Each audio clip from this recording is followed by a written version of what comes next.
You're listening to Pace Radio Network here at paceradio.net. The opinions of the individuals during this broadcast are their own, and may not be the opinions of their group or other organizations they may be involved with.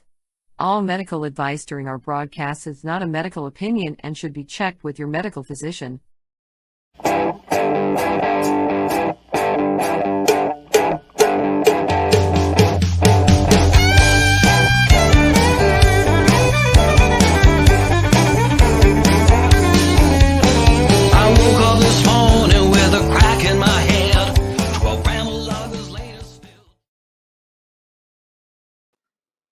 And welcome to the Pace Radio Show. We're live here at paceradio.net and cbgtv.com.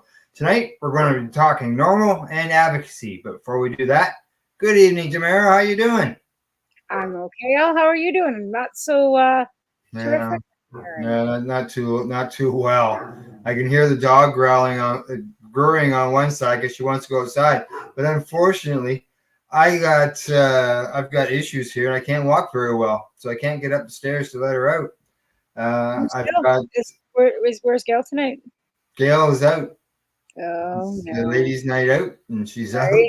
And so I'm here, just me and the dog, and the dog wants out. But I've got an infection in my foot, and I can't walk very well. And she wants to go out, and I'm not going to climb the stairs, 15 pairs of stairs. In any time. Medication they have you on is like heavy duty antibiotics. Like it was either PICC line or what you've got, and this is they offered me the PICC line or because I had to go to the hospital twice for it, and they offered me the PICC line or double of them in medication in order to fight off the infection, cellulitis. So. Right. We know where that leads to, so we get on that right away. Right, absolutely. That's dangerous, and I don't think people realize how dangerous and how quickly a blood infection can happen. How quickly you can just be unalived, like you can just be gone. Yeah. Really, it is quick. Like it can run to your heart fairly quickly, and then it's dangerous. Yeah, exactly. So we got on it right away, and. As of this morning, the swelling has started to come down. I'm actually sitting here right now with my foot elevated, not as high as the doctor would like, but I have been, laying down the majority of the day in order to keep that swelling down. So we lost another warrior today too, Mama Hawk. Yes, we did. Mama Hawk. Saw the posts online late this afternoon. I met Mama Hawk back in the beginning. Me too, in 2012 when we all protested in Ottawa and Parliament Hill. Yeah, true. Gary Pallister, all the people that are gone now. Like I looked back today and went, like all those people that we protested on the Hill with a lot of them aren't with us anymore. Yeah. Well, I remember, doing the events with Treating Yourself, and Cheryl would come to the booth, help out of the booth. I can remember one particular weekend, her and Gary were there with other people. Well, that's what I mean. Like when I came out a couple times, I came to Toronto. Her and Gary were like, peanut butter and jelly, right? Like they both married other people, but they hung out. They did all their cannabis activism together because their significant others weren't involved, and they were like, peanut butter and jam, like those two. So hopefully they're all having a good old jam up there. But having a big toke. Just exactly. It just it just seems like as we we've all been involved in this for like 20 years almost. Like it's 20 years. I started in 2007, right? So it's been almost 20 years. I'd see her at all the rallies, all the protests, all that stuff, and it's sad news to go. Yeah, not a way I want to start the show, but I wanted to mention that before we got too far in and I lost my track. Yeah. All right, what do you say? Time to bring in our guest? Sure, absolutely. All right, at this time, I'll introduce our guest for tonight's program. She is a business owner and is the executive director of Canada's longest advocacy groups, or one of the longest advocacy groups, if not the longest. We'd like to welcome Jennawae Cavion. So close. It's like Avion. Cavion. The Cavion. Hey, there we go. I knew I was going to mess it up. Welcome to the Pace Radio Show. Thanks for appearing on the program. Thanks for having me. Yeah, people, I need Smiths and Jones. That's okay. McLean was an easy name, and yeah, I married my partner of 13 years last year, so it's Wow. people got used to me as a McLean, but I like Cavion. Yes. Those were some pretty amazing wedding pictures. Oh, thank you. I do remember seeing those now. Yeah. No, Oh, I do remember now. Okay. Yeah. that's sweet. Yeah. So congratulations on that. Yeah, absolutely. Right. And I've got your name written down here off to the side in my special language. So I'll try to get it right the next time. That's okay, man. Whatever helps, whatever works. Jen is fine. All right. Now, I know I get right to the beginning of the conversation, and then we'll sort of work backwards a little bit. Sure. And that is the fact that right now, as I mentioned, you're executive director at one of the longest advocacy groups here in Canada. And you can go ahead and mention who you're with and give us a little bit of information.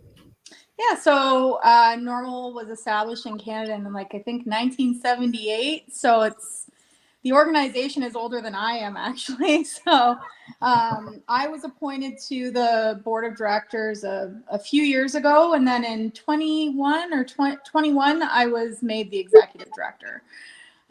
So right now, our big thing that we're working on is increasing the edible limits, but we've sort of been advocating for change the whole time. This is just one of our big public outreaches at this year so far. Good. Now, and you're doing this through petition, correct? Yes, yeah. So we've got a lot of sort of data and letters of support and information to back up what we're asking for, which is not making seemingly anyone happy. Prohibitionists don't like that we're asking for 100 milligrams with 10 milligram servings. And of course, patients, as you know, are laughing at 100 milligrams because they're used to much higher dosages than that. So the thing is I think a fair negotiation is something where everybody's a little bit unhappy. And that's where we are, unfortunately. I would like, our original ask was unlimited because I'm a patient and have a lot of experience with what we actually need.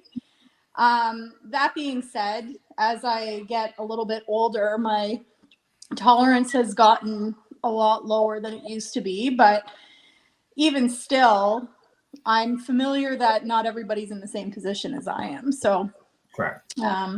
So I think that it's only fair to ask, we've already got oil and extracts that way. But I think it's only fair, I personally hate oil. I couldn't take oil to save my life. I hate the idea of squirting something in my mouth like that. It just grosses me out. So I go with capsules a lot in that case. I'm not a fan of that either. I'm not a fan of edibles, to be honest.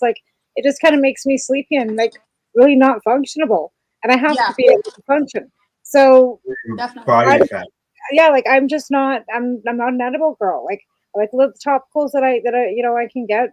And I've always been a smoker, and it seems to alleviate what I need to alleviate at the time. It's an instant reaction, and that works for me. So, but again, there's also the people that don't smoke cigarettes, and that's one thing I've always advocated over the years.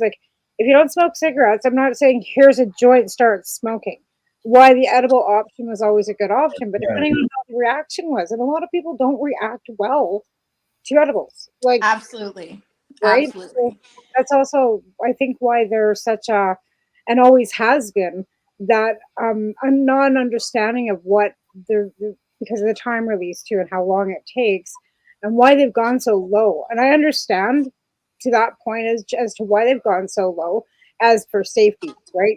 Because again, we always, and we say this over and over, this was never meant to be an industry, right?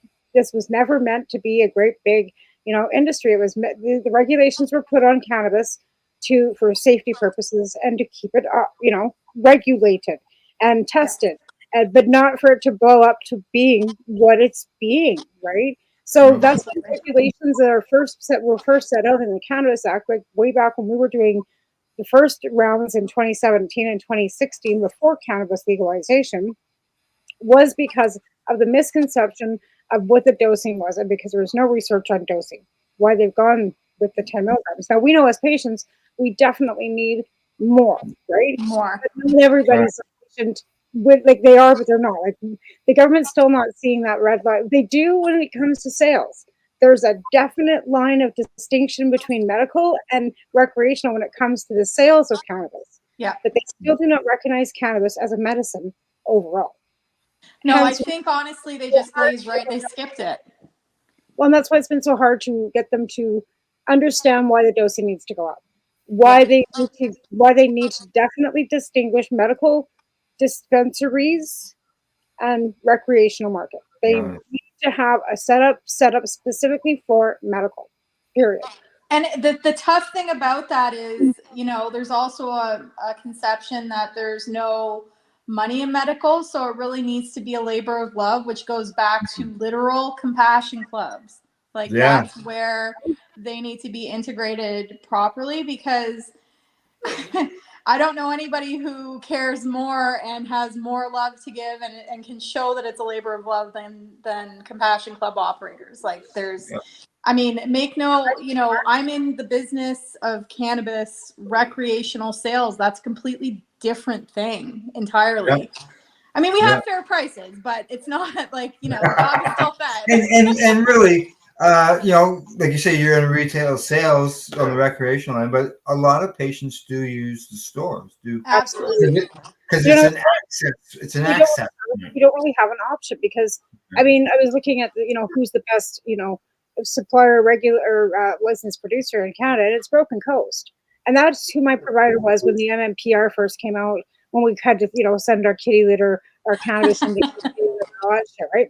So, so again, like I had Broken Coast was my provider, but again, even if you go into the recreational stores, they're trying to say it's recreational. Weed's weed. Like, I'm not gonna, let's like in this hand it's recreational, in this hand it's medical. Yeah. They order online through the legal, like through the medical side of things. Prices are the same, but you can get different strains of the medical than you can the recreational. But the medical, like even in the stores, they're still paying $200 an ounce. It's high pricing.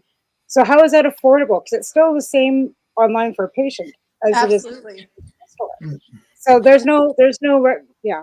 And that's really annoying too. Like, really what it should be is that, okay, if they want to have recreational stores, fine, but then the government should be like supplementing that, or you should be able to write off whatever your prescription is in terms of receipts, but like insurance companies at best have a health spending account that will cover it in some ways, but not fully ever.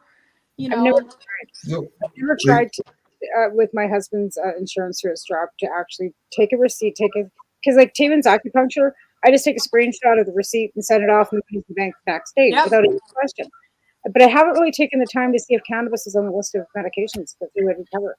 Well, there's no DIN number associated with it, and that's what makes it. I don't know why there's not. Maybe because there's too many strains. Exactly. Not enough information. That's what you mentioned. Decades. You mentioned at the beginning about the prohibitionists that are against the 100 milligram. Yes. Oh yeah. That you're requesting. Are you getting a lot of blowback on that? From the usual sort of suspects, the pearl clutching people at CAMH are, I respect that they're trying to do things for mental health, and I respect that they're trying to protect the children. But the fact of the matter is, we had legalization through a pandemic when kids were at home the most in the last 3 years. And how many died from cannabis since legalization. The crime rate that's gone down. Look at the stats for crime rates that have reduced because of cannabis legalization. Look at the fact that how many deaths have they had for cannabis since legalization? 0. How many even we were talking, Elle and I were talking about this at the last show or the show before, what even the impairment laws. Now they're showing that some of it has increased, but the numbers are so small and so like integrated like in a small relative to the drivers area, right? And it's not that huge either. So the sky didn't fall, Henny Penny. No, exactly. No. And that's the thing. And, you know, even it's funny, there's like a distinction between like different social media, who's saying what. So on Facebook, it's actually almost bordering on critical of 100 milligrams is not enough. We need more than 100 milligrams. And then Twitter, I'd be good with 1,000. That's what most people say, and that's really what it is in a lot of other legal places. And then each piece can be 100 milligrams, or they can have like 10 pieces that all 10 milligrams, and but it all adds up to it. And it doesn't have to be 1,000. You can have different sizes of different packaging. It's just absolutely it opens the market. It opens the market for different between and in between, like from 10 milligrams to 1,000 milligrams. It opens the market for people to be able to dose to themselves in small. Absolutely. Absolutely. That's the biggest thing. And they're like, well, where's the data? I'm a retailer and I know where the data is. It's in my cash register, and it will tell you pretty quickly that when Jolts were available, they outsold all other edibles by, probably and how many 50%, Yeah, like how many people got sick or had to go to the hospital? None, because or none more than normal. And by the way, when they provide you the actual data about these hospitalizations and kid poisonings or whatever, when you actually look at the end results, 85% of those kids were drowsy. And 8% required no medical attention whatsoever, and 100% of them did not need their stomachs pumped, and 43% of them were, it was so like, these are all the things that could happen. Yeah, they could have a slow heart rate. They could have this or that, but that didn't happen. It's fear mongering. Same with pets. Like seriously, your dog ate a roach, let it sleep it off. You're going to waste $1,000 on your dog getting some chalk stuff down its throat when it's not even going to do anything. It's going to sleep and it's going to be fine in the morning. Right? Same with your child. Like it's not going to. Let it sleep. It'll be fine in the morning. In a dog or a child, whatever, they're not going to understand what's going on, obviously. Exactly. And there is a consent level to that as well. So I definitely don't love the idea of any of them dosing.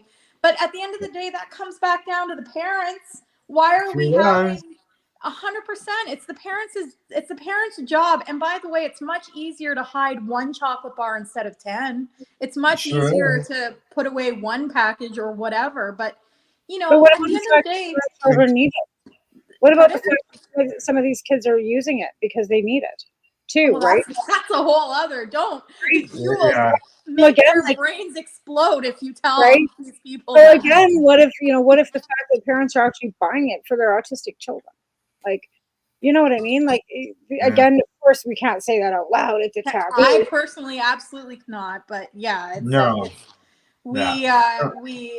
but I have in the past advocated for eliminating criminalization for people under 18 getting access to cannabis, because at the end of the day, that is again the parents' job. It's just like if kids get into beer, like, can they be arrested?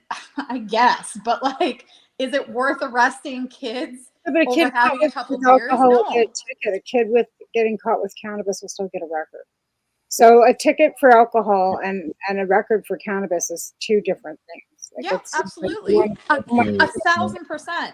And it's another way to keep them in the system. And this is typically happening, it's disproportionately happening to underprivileged Black and brown kids. This isn't happening to white kids in suburban neighborhoods. It's just a way to police them and get them into the system. And it's disgusting. Yeah, and keep tabs and give them a specific, CSIS number and off you go, right? Like exactly.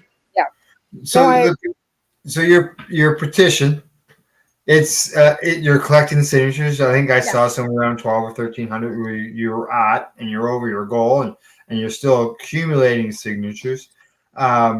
What is like you collect those signatures, and then, from my understanding, you have a sponsor Yes. in the federal government that's like an MP who's on your side. Yeah, so actually, like, there's a few, most of the MPs that are in favor of legalization are in favor of sensible regulation, and they understand the sort of, like, everybody at all levels of the government I've talked to so far understand the struggles. They understand the excise tax issue, they understand the packaging issue, they understand, you know, province to province what the issues are. And this edible issue is a no-brainer for a lot of them. So MP Patrick Weiler, who represents BC and the Sunshine Coast, he is in the Cannabis Caucus. And our deal was that I needed to get 500 signatures in 120 days. And I managed to get that in 2 days. And I'm expecting, like, my actual goal is 5,000, but I think, you know, we're getting on average around 200 signatures a day, and if we keep up this momentum for the full time it's supposed to be open, which is 120 days, we would get over 25,000 signatures. Like, so maybe I need to think bigger than just 5,000, but in any event, basically what happens when you get the minimum required amount is it will get tabled in the House of Commons, and he'll present our case, and basically the government has 60 days to respond either positively, and they would have to have stuff to back up negatively. And at this point, I think a lot of the negative stuff has already been brought out, so it's not, you know, it's negligible considering the positive impact. And at the end of the day, like, this isn't just about commerce, and it's not just about protecting kids. It's also about, I think, including the unregulated market into the regulated market, or eliminating the unregulated market. But I think it needs to be folded in, and this is a step in the direction to get unregulated operators into the regulated market. And that is equally a priority to the government in this whole legalization. So I think there's a lot of support that's going to come from it, and definitely a lot of letters of recommendation. Good. You know, like, it's not perfect. No, but we have to go for progress. You know, like, we have to move the needle a little bit. It already moved a little bit with the drink equivalencies. That makes sense. You know, does that solve everything? Of course not. But, well, you know, it's more logical. As there was one guy who commented on the post on LinkedIn, his suggestion was for them to allow the amount of cannabis that we could actually purchase, to increase that. You know, right now we're only at 30 grams or equivalency. Yes. You know, to allow people to buy more than that instead of buying those small amounts. I look at that as, you know, partially helpful, but I don't see it completely helpful, because the majority of the people who I'm seeing requesting any changes are requesting an increase in the milligrams versus an increase in the quantity that you can purchase. Mind you, there are some that are doing that. Like, you know, that's affordability. How many people are going to go in and buy any more than 1 ounce at a time when they're $200? That's what I was just about to say. There's no deals. Like, you can't go in and buy a quarter pound for $300 or $250 like you can on the unregulated market, right? Where you'd have to pay your 200 plus the taxes on that, right? That's the whole thing. It comes down to affordability when it comes right down to it. Well, that's exactly why the government doesn't look at it being any benefit to anybody to increasing the levels of what we can have. But now, so when I was pitching this petition to Patrick Weiler, my 3 big asks were the edibles, reducing excise tax, and increasing or eliminating an arbitrary ruling amount of 30 grams. Why? Because it's arbitrary. And the only thing that should limit what someone can buy is whatever's in their pocket. And to be clear, this is I would say, like, a pretty niche customer who's buying, you know, but it could be somebody trying to buy an ounce plus drinks or an ounce Yeah. and some hash or whatever, and it sets They them right can, over. and they do. Yeah, the stores and that's do. what that example was talking about. Someone wants to go in and buy some beverages and buy some of this and buy They some of do. that. They just do two different And transactions. that's Well, great. yeah, so they, but and you that's don't, just you know, it. So people are just doing, two separate transactions or coming in with their husband, not the spirit of the law that as it was written. They think that an adult needs to leave with no more than 30 grams in the car or whatever. I think, but there's no storage limits, which is ridiculous. It makes no sense at all. So if you point out the fact there's no storage limits on how much you can keep in your home, you're getting the fact that you can take 30 grams out of the store at a time. They don't limit on how many times you return back to the store, which is ridiculous too. And we don't have to track it as retailers No, either. there's So nothing. I You don't do nothing. So I go in, buy an ounce, go out, put it in the trunk of my car, come You don't back even have in. to do that. You don't even have to do that. You can sit at the store and buy them simultaneously. They just do them in separate. I'm looking at it. Not Is us. that, No. no. They Not for absolutely. us. No, they- like the AGCO needs to see them leave. Yeah, no. Yeah. Out here, like it's no problem. I can go into the store here, buy an ounce of weed. I can buy 5 vape pens. I can buy another ounce of weed. Oh. It's all separate transactions, and I can buy joints. I can walk out of there with whatever I want, as long as it's all separate transactions. Because then at that point your possession limit when you walk out the store is greater than the 30 grams that you're allowed. Exactly. But that's not my job as a retailer to police that. No, it's not. And if I put it in my trunk and I do everything right and get home without being caught, then that's, and then I've got no storage limit at home. So but you should not have to take that risk. It's legal. Yeah, you shouldn't have to take that risk the whole way home. You don't know if somebody's going to hit you, and you just, for you wanting to stock up, like what if you live away from town or whatever your reasoning is. Exactly. You shouldn't be punished for that, and you shouldn't be at risk for that. So I agree 100%. Yeah. That's one that just is a dumb, arbitrary rule that needs to go. Like, it's just stupid. And then, of course, the excise tax needs to be revisited, of course. Yeah. Well, yeah, they charge a 20% vape tax out here on top in British Columbia. So you pay your GST and your PST, and then if you buy vapes, you pay another 20% vape tax in British Columbia. That's crazy. Yeah. So vape is $99 and it ends up costing you $50 because Tamara's in British Columbia, in case you weren't aware of that. So. I went to BC hoping to be like inspired, but I was really actually disheartened to see like the way that the system works out there. I don't like that the government has its own store in the most high traffic neighborhood there is, and like why is that not a private store? It's just I'm obviously biased, but yeah, they've eliminated the whole like micro to LBD to store now though. So the micro craft can actually go directly to the store and take their stuff to the stores directly without having to go through the LBD, which is helpful.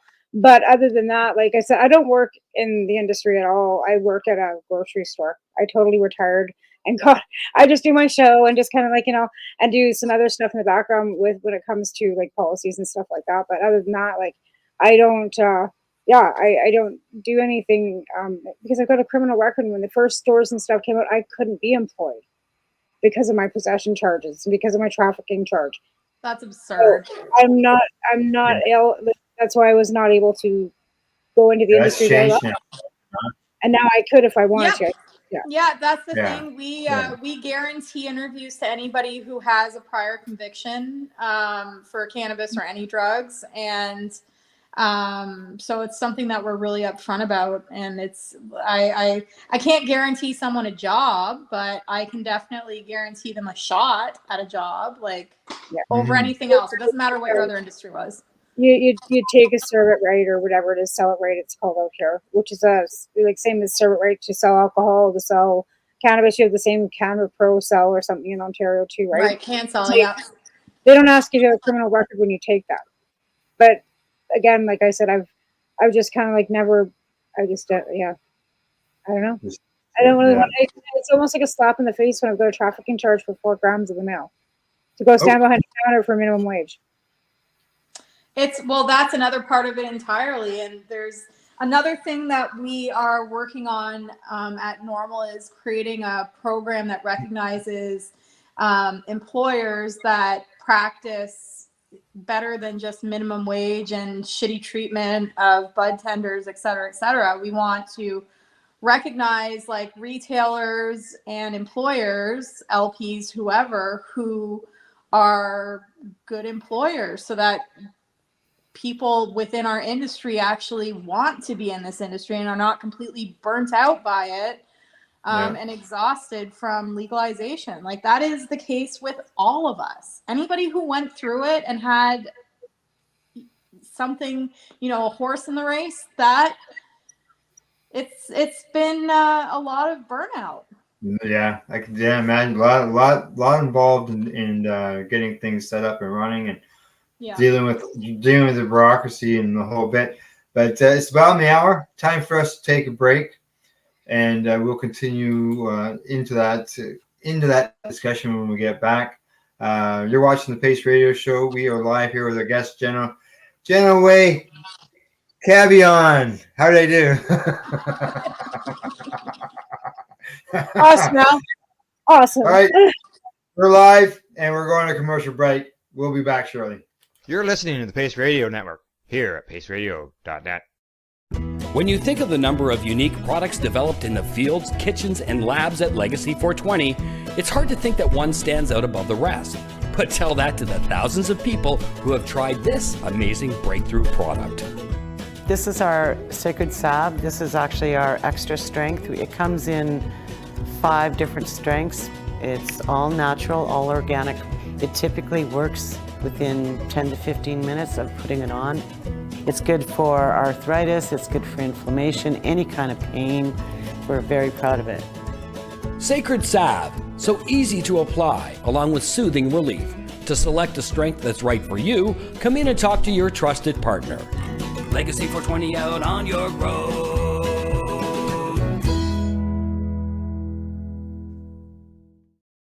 Pace Radio Network, by patients, for patients, and for those who want to know. Enjoy the buzz of legalization with Campbellford Lifestyle Shop. From lights to plant nutrients, books, consumption accessories, and more, we've got all your basics to grow or consume cannabis. Visit our info center or take a look at our piercing services and body jewelry, now available in-store through Campbellford Lifestyle Shop, 17 Bridge Street West, Campbellford.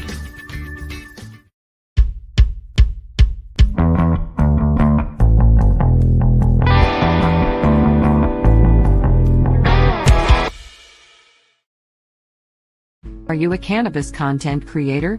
Are you looking for a place to have your content seen? If you answer yes to both questions, then you need to check out cbgtv.com. Let's share Pace everywhere. That way it can help create peace. People everywhere advocating cannabis education.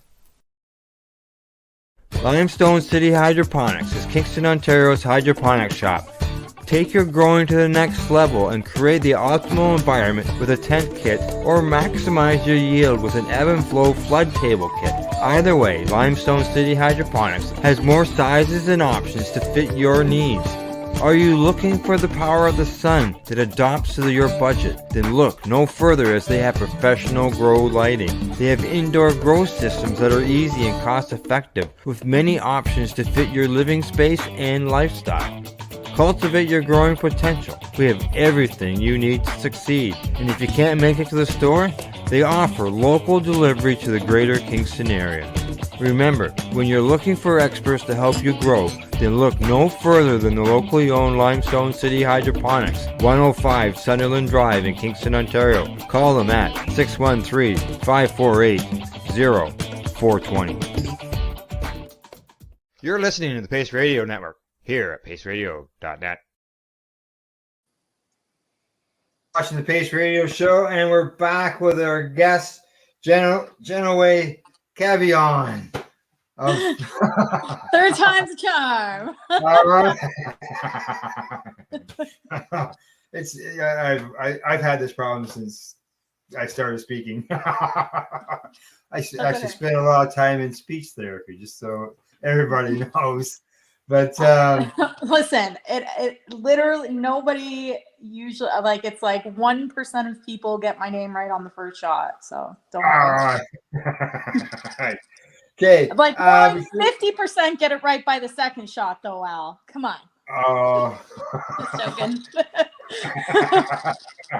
Now we were talking a bit about burnout before the break, but I wanted to come back to that petition again.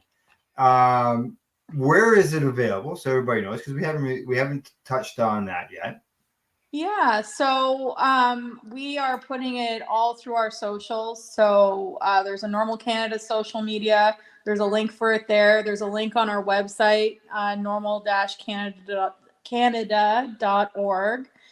My other websites, calyxandtrichomes.com has a link for it as well as my Calyx and Trichomes social media. So like at Calyx Trichomes on Twitter or X or whatever you want to call it, and on Facebook as well.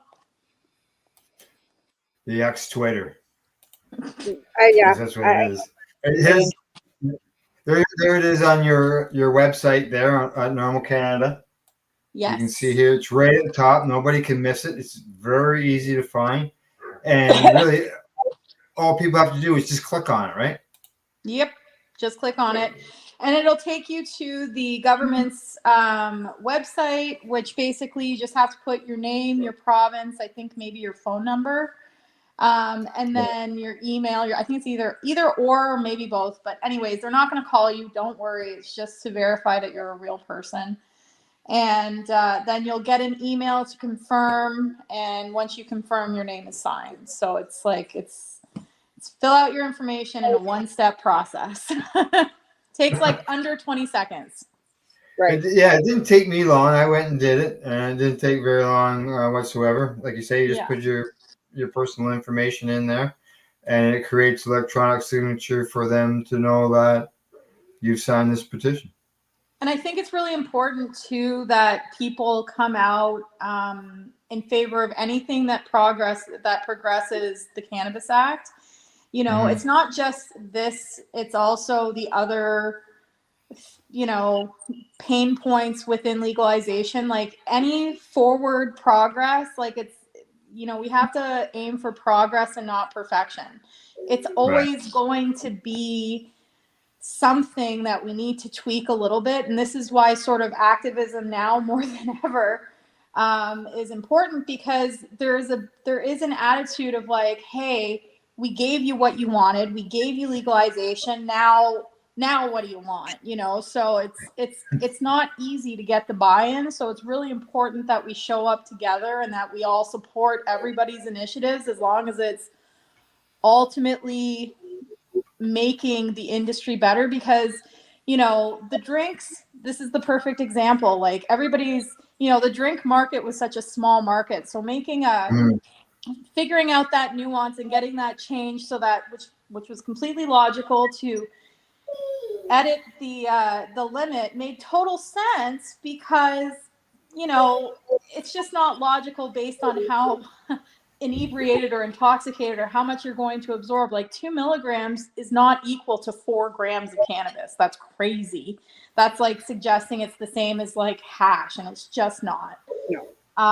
So that made sense, but it doesn't really affect a lot of people. So I can understand that there wasn't a lot of excitement, but what it opens the door for is us to be able to ask for this and say like, hey, remember how you increase you fix the drinks? Here's another little stupid thing that makes a little bit more sense. And by the way, I think that the spirit of the law was misunderstood when they chose 10 milligrams, because if you go to other places, other regulated states, whatever, the suggested serving size is 10 milligrams, but they can allow more servings per package. And I think that's where they just stopped listening, with suggested serving size. So I think that just somebody made a mistake there. Like it's just a mistake. And, if we can move forward with this, then we can start asking, to remove the limit. And then if we can remove the limit and hopefully at the same time get a little bit of excise tax reform, you know, we'll be on the right track to sort of be able to address the other things. Then we can start asking for 250 milligrams. Then we can start to ask for, you know,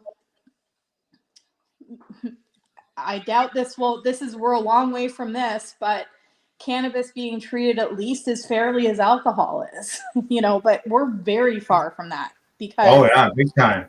we're What if they turned around and said, oh, alcohol, in order to reduce impaired driving and deaths caused by impaired driving, we're going to reduce the amount of alcohol content down to 2% instead of 5% in beer or 40% in hard liquors. I think just that consume more. Literally That's die. basically what they're telling. Yeah. Just there's consume more. That's all. Absolutely. It's not a lot more. Like 100 milligrams to prohibitionists and people that fought for 10 milligrams. Some people didn't want edibles at all. And so for them, even 10 was a huge concession. Yeah. So for us to ask for 10 times that is just crazy to them. But meanwhile, like we said, there's a ton of patients that see like it needs to be 10 times more than that, you know? So well, I know that the National Cannabis Survey that the federal government does every year, for the last 2 or 3 years, it's been hovering around 50% of the people who do this survey are patients and they use the stores, they access the stores. Yeah. Yeah, and we're not even allowed to talk about medical cannabis in stores. And exactly. To be fair, I don't think that, like, you know, the 20-year-olds that like to have a good time are necessarily qualified for that. But this would also be a great opportunity to fold the compassion industry into the regulated industry, where people could go for that specialized care. Like, you're right. Yeah. Even though I'm a patient, that doesn't make me qualified to run a compassion club.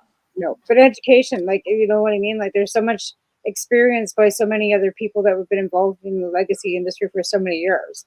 That information and education should be being used and utilized rather than being shuffled under the rug and stuffing their pockets with cash.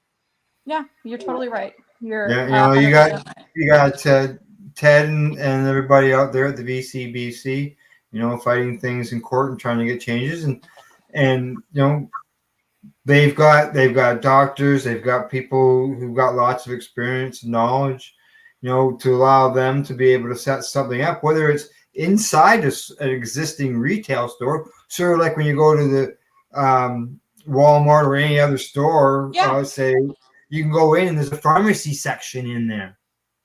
And you can go in and pick up your drugs inside, like even inside Guardian Drugs, you walk by all the makeup or all the chips or whatever, and the counters at the back. Yeah. Do the same thing. 1,000%. No. Work with them. I mean, there's progress to be made, but the other side of activism is that, you know, money talks, and there's some you know, like if you look at who's like on the docket to lobby, you'll see that Loblaws is lobbying to have cannabis treated the same as alcohol. Now, I wonder why Loblaws would want the same thing. I wonder what the deal is there. Like, maybe and they put it in their stores because of course, Ontario, right? Because Ontario, like in British Columbia, you can't buy liquor in the grocery store. Like you can't do it in Ontario either. No. Right? Our liquor stores close at around night. We can't do the grocery stores, but we can go to Walmart in Belleville, walk past the groceries to go to the alcohol section. Yeah. And this is the funniest thing with BC too. Like in Campbellford, we have a liquor store that's a BC liquor store, and they didn't want to put liquor and cannabis together, but there's the BC liquor store, there's a pizza joint, and then there's the BC cannabis store. It's really dumb. That is really dumb. Right? Now, I will say, of all of the government-owned stores that I've seen on, like, you know, I've been to PEI, I've seen Nova Scotia, and I've seen the ones in BC, and I will say the ones in BC are the nicest of the ones I've seen so far. for what it's worth. Yeah. Don't get me wrong, it's nice and clean. It's all black and white, and they're all, nicely set up and everything. We have some pretty nice parts. Like we've literally got more pot stores in Cranbrook with a population of 20,000 people than we do liquor stores. Oh my god. We have like 12. That's a lot. That's a lot. In Kingston, I think technically we're up to 19. And we have like almost 170,000. So and like 21,000 population. We got that's crazy. That's crazy. Yeah, I got two stores in the town I live in, and Yeah, we have a last time you didn't opt it out on them. we got a population of about 1,200 people, I guess. But you guys were late to sign on, weren't you? Well, I've moved from that town. I moved down the street. I moved out at Marmora. It was Marmora and Lake. They had opted out, but I moved down Highway 7 to Havelock. Oh, okay, nice. It had nothing to do with the fact that Marmora had opted out, but yes, it just Marmora worked had out opted. that way. Yeah, That was a closed-minded bunch of people. But at the end of the day, we don't get tax dollars then. Yeah, I spent a lot of that time, advocating change. I attended all the meetings that I was aware of when it came to town council, public meetings, all that stuff. Kept it going. Some people got upset at me, and sometimes I give it a little bit of a break, but it always kept it discussion. So at the last election that was held, which would be October 2022, right. One of the first meetings that they held, the new council, the mayor put a motion through to allow the stores, and it went through 4-1. So because there was 5 people on council, and the one that voted against it was the only holdover from all those who objected the other times. So that person never changed their mind. Well, I mean, that is dumb, and who knows why, but. And the thing is they had a local person, a local tax-paying landowner wanting to put a store in the town, and they said no. And now we've got 1,700 stores in Ontario. Who's going to want to put one in a little town? We had somebody who was interested. They were local, but that's really disappointing and really dumb. And honestly, in the whole opt-in phase, like that was just like the most stressful, like horrifying time. And I volunteered like locally a lot to try to understand what each of the council people's position was on cannabis retail. Whoops. Oh. Lost you. We can still see you. You're good. So in that time, I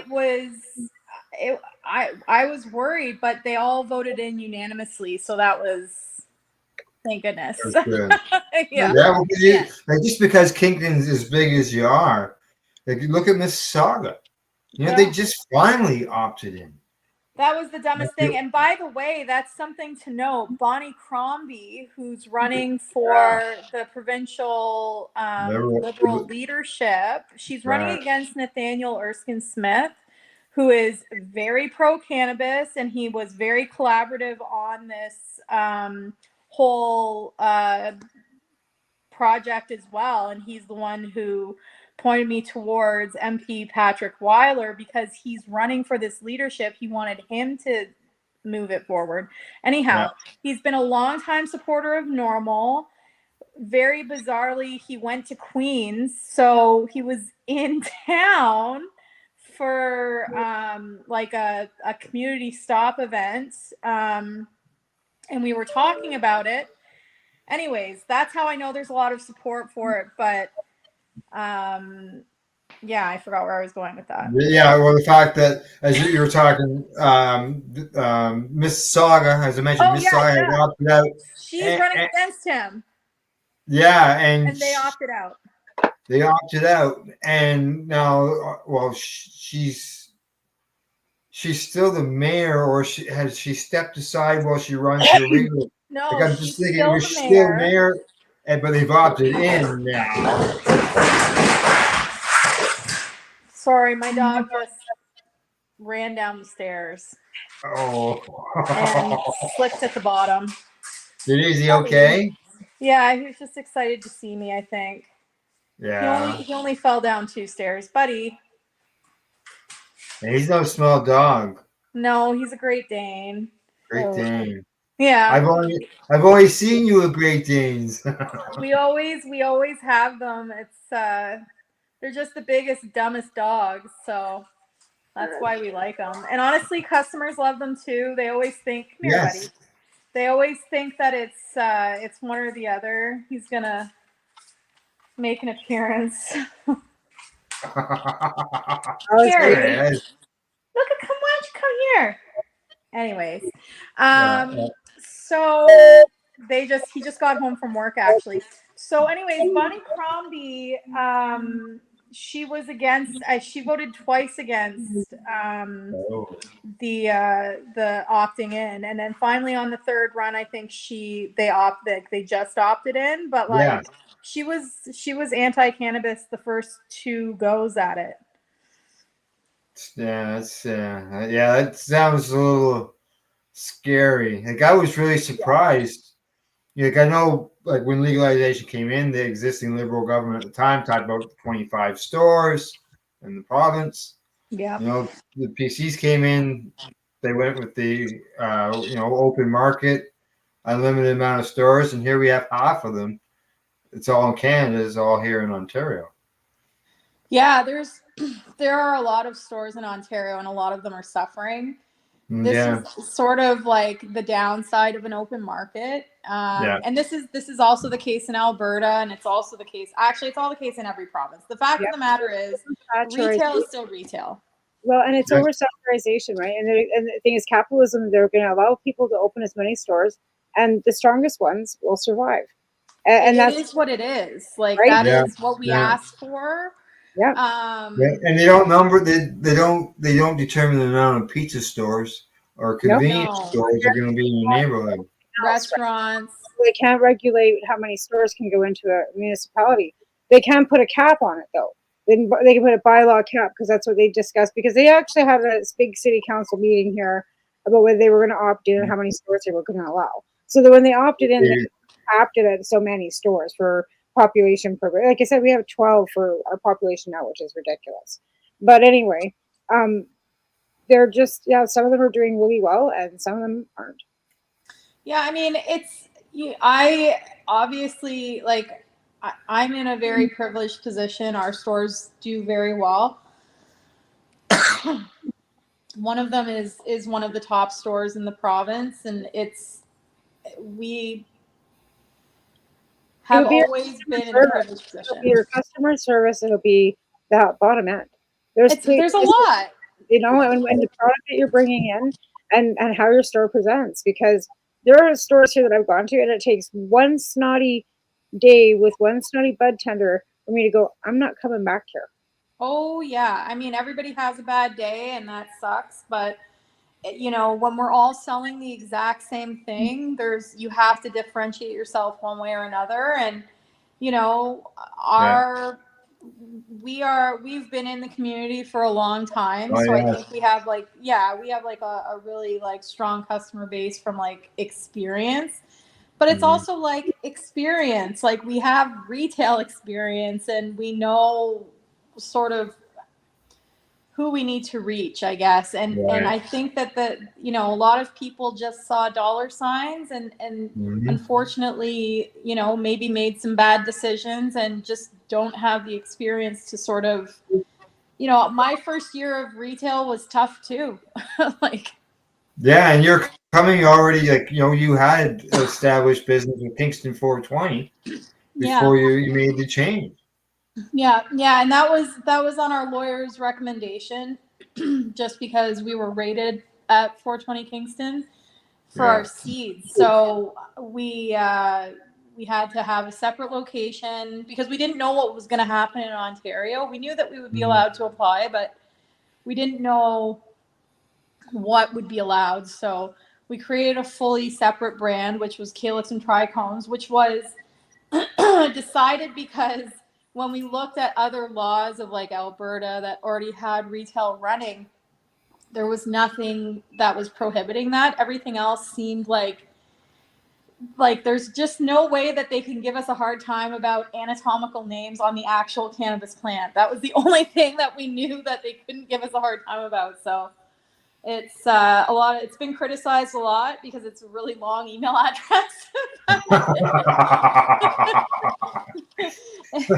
And people can't pronounce it, but it isn't, like we knew that wouldn't really matter because people, it differentiates us, and it's a mouthful, but maybe not everybody would know that those are parts of the plants or whatever, but it's not a derogatory name. No, and that was another thing too. We wanted to, for anybody who might be not into cannabis, we did, this is not a name that would even register with them. Yeah, exactly. Yeah. All right, we've got about 4 minutes before we go to a break. Now, just quickly before we go to that, because I want to get into something after that. So what I want to go to is, as I've mentioned in some of my posts, when we talk about this milligrammage, and they only allow you so much to take out of the store, so on and so forth.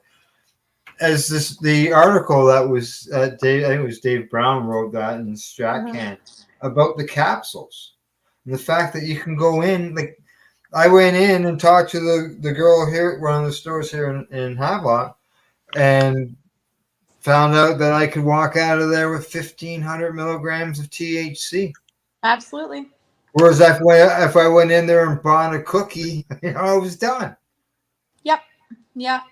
It's you can walk out with a lot more. The equivalency, especially in capsule form or oil form, is a lot higher than you think, and that's already a strong dose. I mean, that's a high dose, and it's definitely, I think that it's, for whatever reason, I think that when Jolts got pulled from the market, people were more open to trying capsules. But I will say, before that, it was like pulling teeth to get people to try capsules because it just isn't a very sexy product. Correct. But I love you're swallowing a capsule. It's like taking drugs or medicine. Yeah. It's not like a nice gummy or whatever edible that you have. Enjoy that. Yeah. Like, I've got real, like, delicious edibles on the market. I mean, that's the only thing, like little Rolos. Yeah. Like, they're pretty good. Like, they taste really good. Really? So I understand that people want to, like, have a treat as well. But, like, with capsules, you can just make anything your treat. Well, yeah. Well, why not just take your capsules and then just go have a regular gummy? Yeah, exactly. So that's an option as well. And that's, the argument on the other side, why do adults need it? But the fact of the matter is, capsules have not been appealing to a lot of people, and the capsule sales have gone up a little bit, but it's still not hitting the mass appeal that gummies do, plain and simple.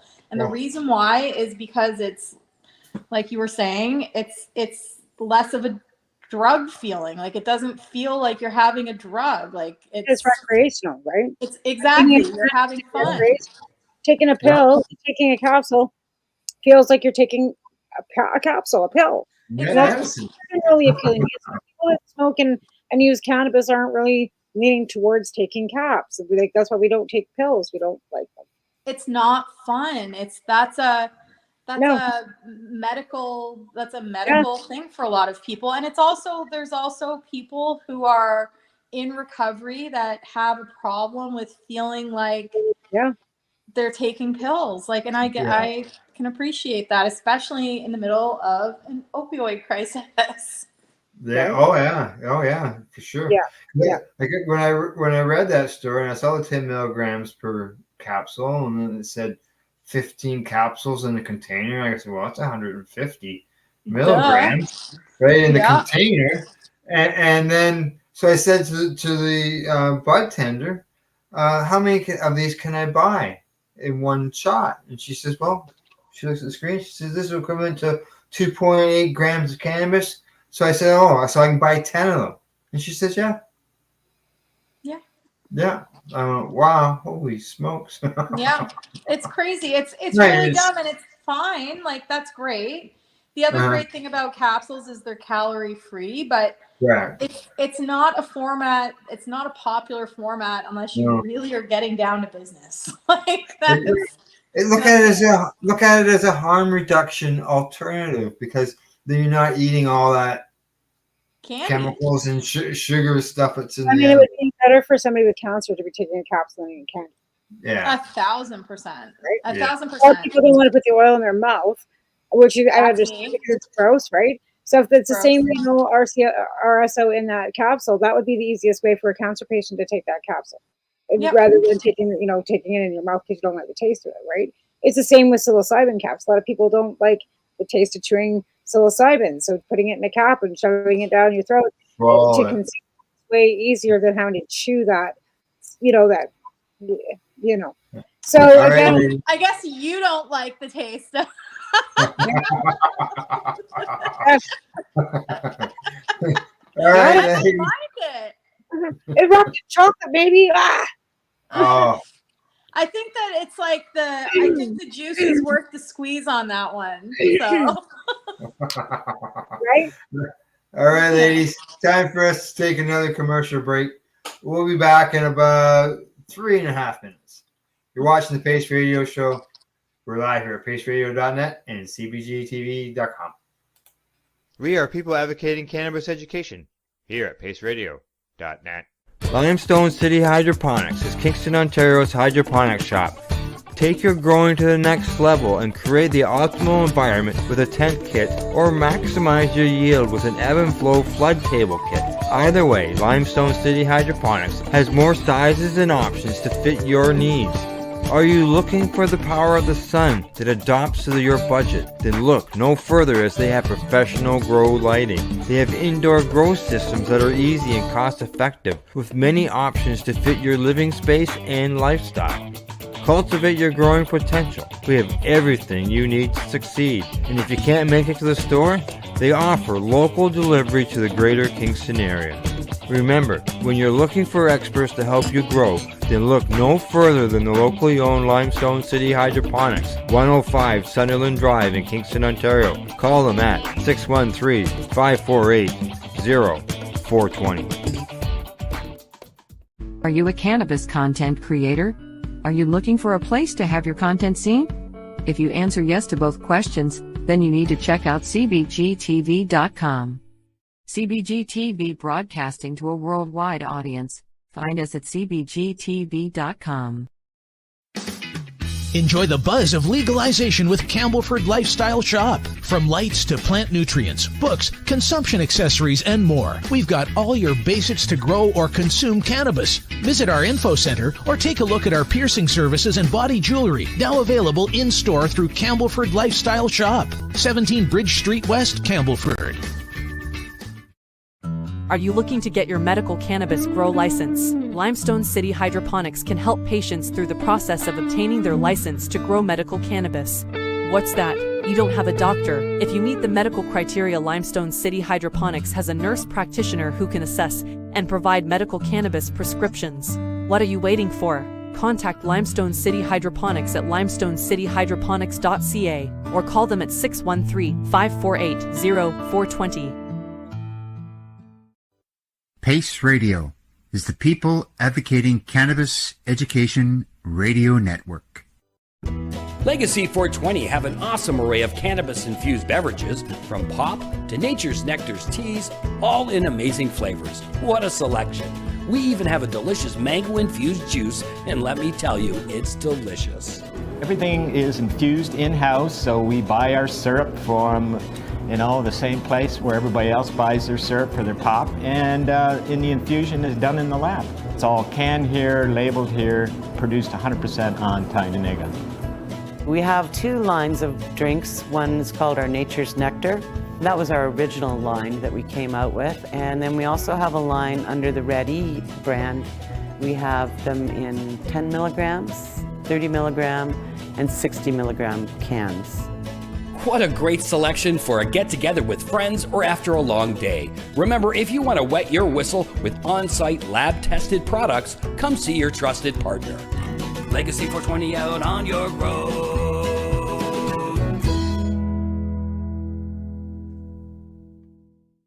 You're listening to the Pace Radio Network here at paceradio.net.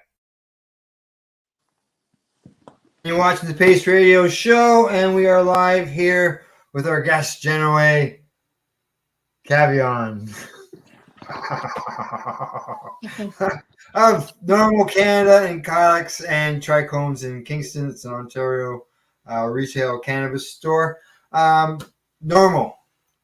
As far as, we don't hear, lots about NORML all the time. Members, volunteers, anything like that? Yes. Yeah. So we are a volunteer board group. So none of us are paid for any of our work. So we need other people that are okay with also working for free, but also coming from the heart.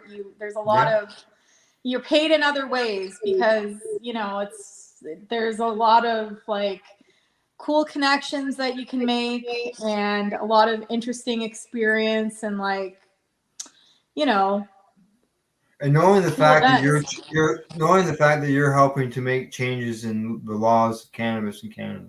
Yeah, that's the biggest thing. It's a real source of pride for all of us to be able to make a positive impact. And I feel like the group that we have right now, and we just brought a few more board members on. It's really diverse.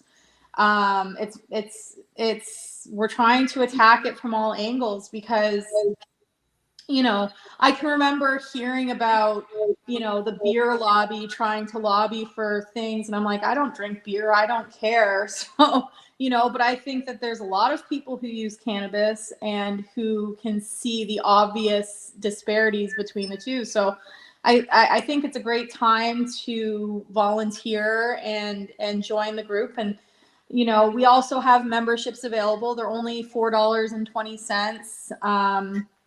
And really that just goes towards keeping the bank account open. And, we're trying to rally enough members so that we can actually be approaching politicians as a trade organization and a member group where people are, equally passionate, but maybe don't have all the energy to volunteer every month with us. And then, and volunteers for everything from social media stuff and, maybe working at events because we from time to time get booths donated to us to help spread the word. So there's a lot that can be done and we're trying our best to get to everything, but this is why we need volunteers because there's only energy is finite and we all have full-time jobs otherwise.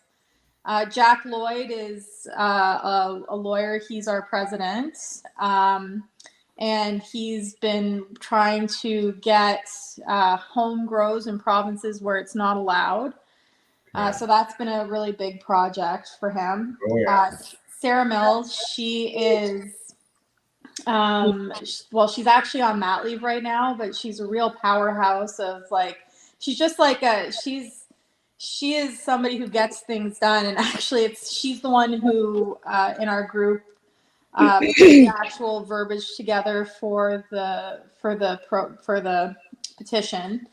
And submitted it. So that was she's amazing and she's on mat leave, so it's shocking that she's getting as much done right now as she can. And then we've also got Derek Mascarenas, who's a consultant.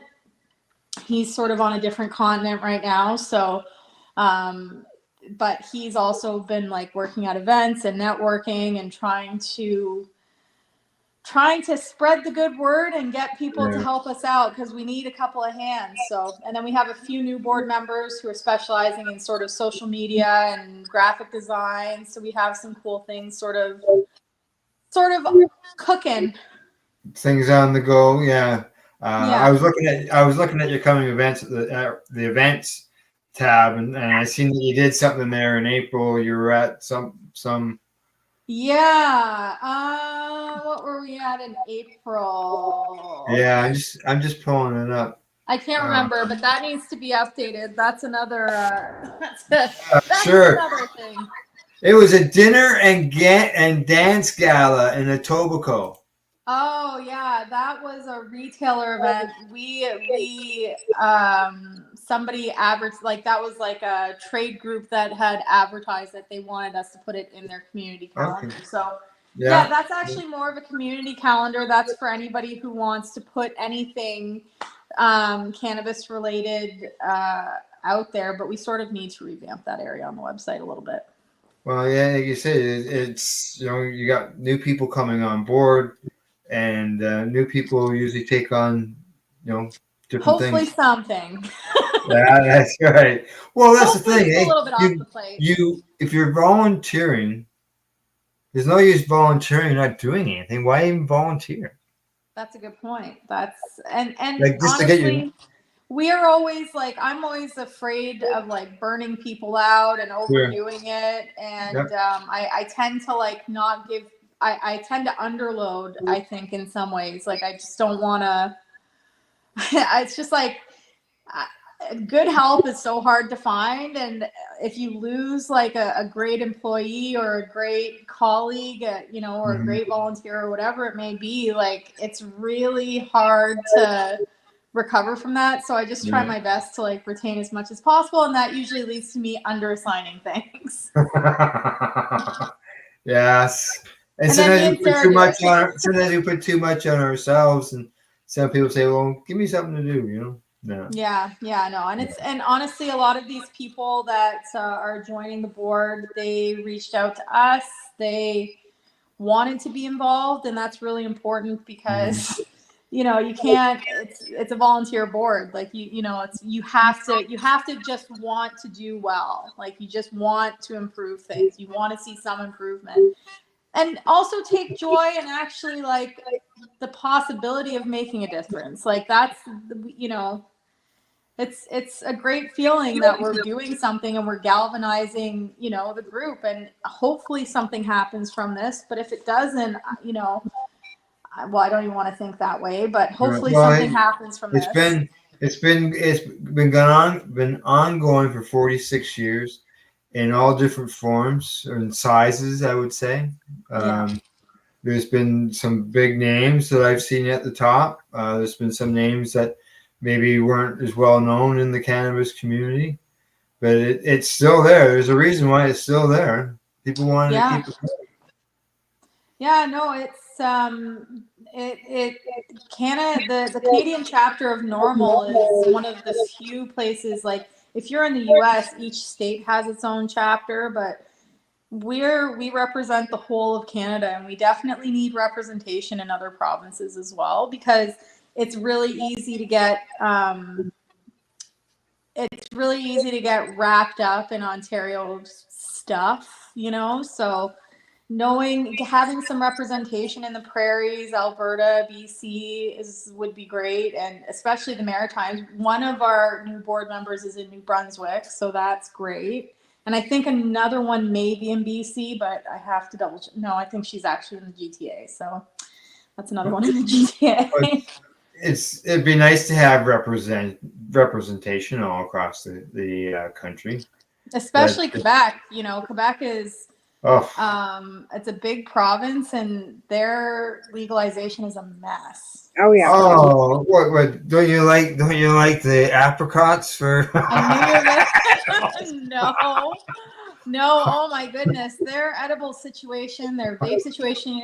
We're in Kingston, so we're pretty close to Quebec, and like specifically where we are in Kingston, we're on the military base in one of our stores. So We get a lot of people from Quebec, and they stock up on stuff that they just can't get there. So like edibles, extracts, vapes, I think they can't get there. Like vapes, anything edible, really, because like I said, it's like beets and cauliflower and yeah, like they I don't even set want to it eat up. that. They set it up so the kids wouldn't be attracted to it. Well, that's all you have to do is put out some of those rotten vegetables. Yeah, like it's Loretta's in Montreal, and she says it's a nightmare living there. She's been working for a licensed producer in Montreal, and even that's been a bit of a nightmare for her. But yeah, so Montreal's got you can only have one person in the store at a time or something. So you know, the leaf on the shirt. There's just so many. Yeah,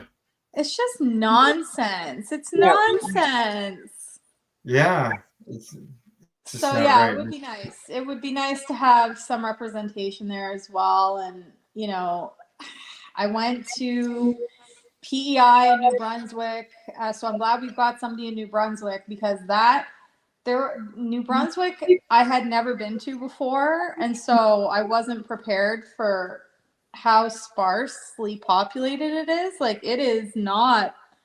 There's like only 775,000 people in the entire province, which is like, it's a pretty like decent sized province. So it was a lot of driving.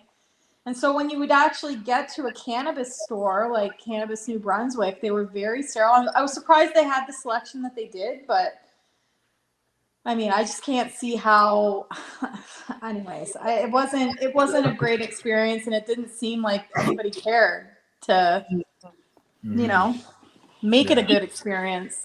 Well, you know, there could be a normal fight down the road to help improve those things for the people in Quebec. If you get especially if you got a Quebec chapter of NORML.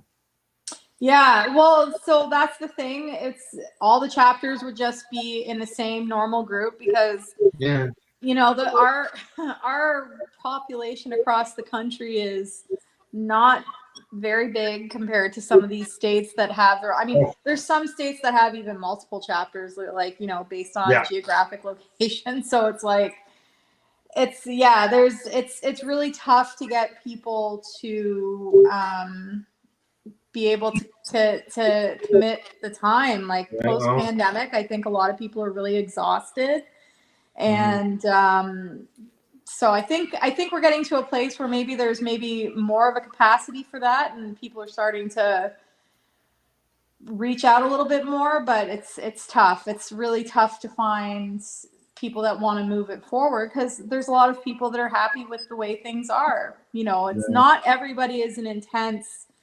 you know, super deep cut user of cannabis. Like there's a lot of really new users, especially in an aging population. There's a lot of new users. So well, I think the senior end is one of the larger growing ends of things, and that's where, like Tamara mentioned earlier on, you know, if you're a senior and you don't smoke, you got to be able to have an alternative.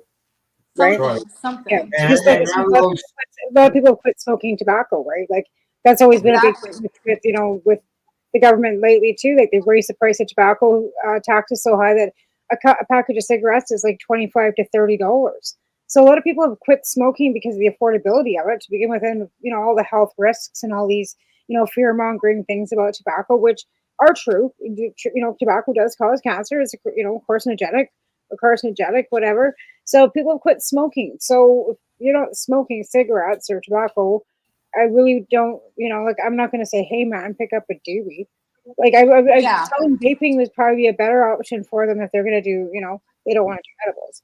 So I do suggest vaping sometimes, but again, we'll find that vaping's not a better alternative all the way around either, right? I don't think it is. Like, you know, in spite of its popularity, it's probably our most second popular category.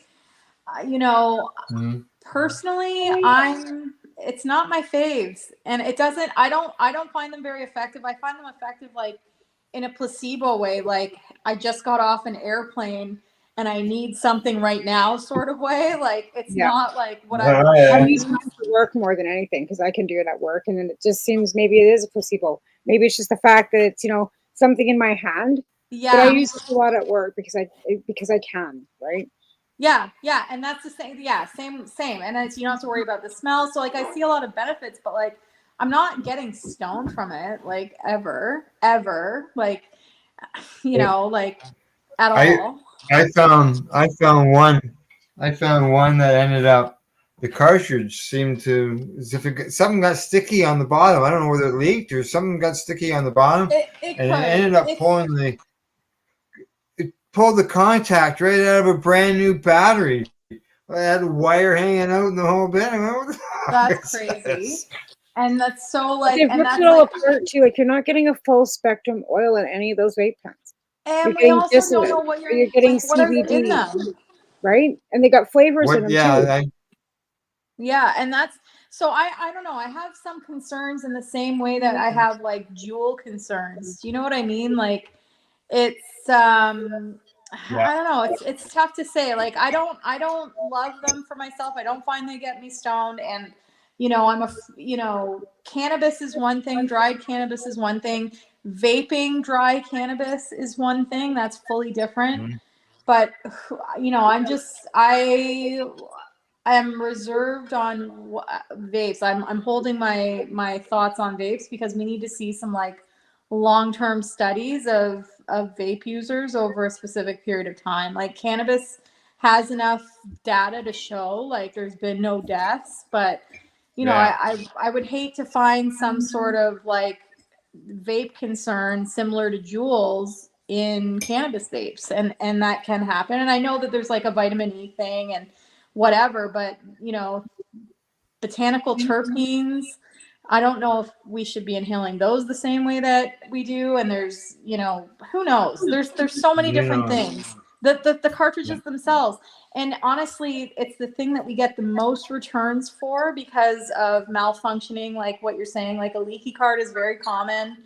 And we can make a claim with the OCS for it, so it's no big deal, but like they break a lot. Like, we sell a lot of them, but it's the one thing you get returns on. I've just been sort of searching for something that, because I grow my own, you know, I make my own rosin and all that stuff. So going to the store for me is to be able to get something that I don't get myself, you know, just something to try something else, you know. And you know, I've done that with the vape pens. I've done that with the beverages, trying to find something that's not carbonated and it's not iced tea. There's some that I can drink. I tried some lemonade, and it wasn't really. I only tried one, but it wasn't really. It wasn't good. Yeah, it wasn't good. I did actually. I took a couple of drinks of it, and then I poured it down the drain because I just yeah, I know. Right? My faves, there's a couple good ones, but they're carbonated. And I can't. That's the problem for me because of my Crohn's. I can't drink carbonated. It creates gas in the bowel. Yeah, painful. So I stay away from them. So, but you know, I've got something that I use now, and I've been plugging along. That's, I mean, I'm with you. I like, because like I don't make my own extracts, so that's, I mean, I do like to try the new extracts, but honestly, the extracts on the legal market are basically stuck in 2014. Like, there really is, the selection's low, and that goes back to the excise issue because it's like it's hard to make money off of extracts, so they need to address that because it's like really out of proportion. And the edibles, because I am a shitty edible cook. I make the worst. If you want to taste the worst edibles of your life, come over to my kitchen where I will make you the grossest thing you've ever had. It's just, it doesn't matter what I try. I can taste it right now. I hate it. God, the first cookies I made for myself, I had one and I went and threw up. I just the taste. They're disgusting. It's an art. They got better. To get some good ones, that's for sure. Yeah, exactly. Yeah. All right. It's science. And now these days, I'm sure that maybe they're made with distillate, so you don't get that chlorophyll taste or whatever. However they're Whatever doing it it now. is. I don't know. I At least one it's time not raw made them out flour of like anymore. At least you I can made make them out of like AVB, thinking like, oh, like it'll take the green taste out of it. It just gave it an AVB. It was so bad. It is the worst. And it's like Yeah. obviously the recipe, it's also me, but like No, that would be like almost like a rancid green. it was sludge. disgusting. It was the grossest thing. Not for me. I'll just buy the edibles. So yeah, for me, I want stronger, and it's also stronger drinks too. So like that, it extends to that as well. So there's and just on the commercial break, I saw that Legacy 420 on the Mohawk territory, they were advertising like 10, 25, and 60 milligram drinks, and that's like the perfect example of like tell me there's they're making them.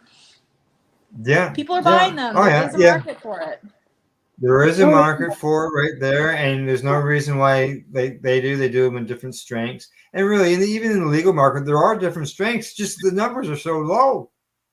Yeah, and there needs to be too. Like, if I'm being honest, like my best friend and her husband are super like occasional users. Like they absolutely. Like one little CBD joint and she is wrecked for the night. Like her and her husband split a gummy. Like this is how low their tolerance is. Wow. But I mean, so there are people out there who really have a low tolerance, and that's fine. That's fine, but the majority of people and the majority of regular cannabis users and the majority of the people who are still staying with unregulated producers are doing so because of the low edible limits. Like you can't only cater to low cannabis users. Like you just can't. All right, ladies. I see that we've got very little time left. We got a show coming in right behind us here, so we have to end on time.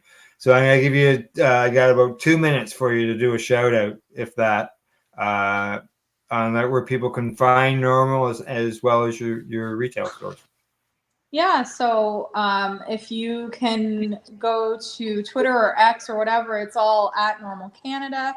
Our website is, and that's also on Instagram as well.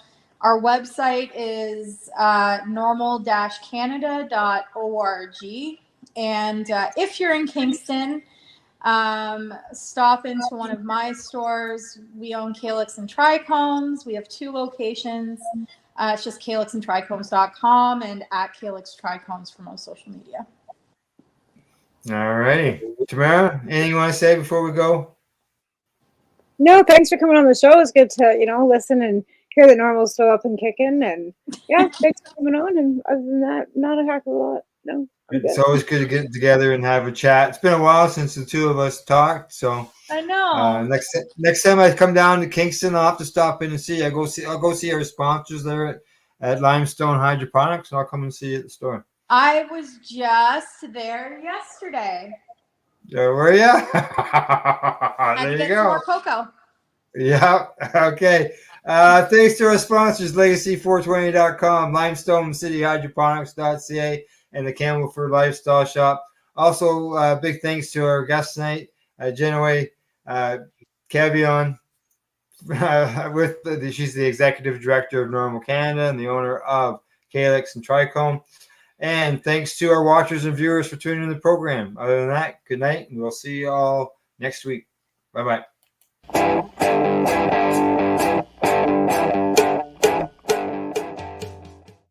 The opinions of the individuals during this broadcast are their own, and may not be the opinions of their group or other organizations they may be involved with. All medical advice during our broadcast is not a medical opinion and should be checked with your medical physician. You're listening to the Pace Radio Network here at paceradio.net.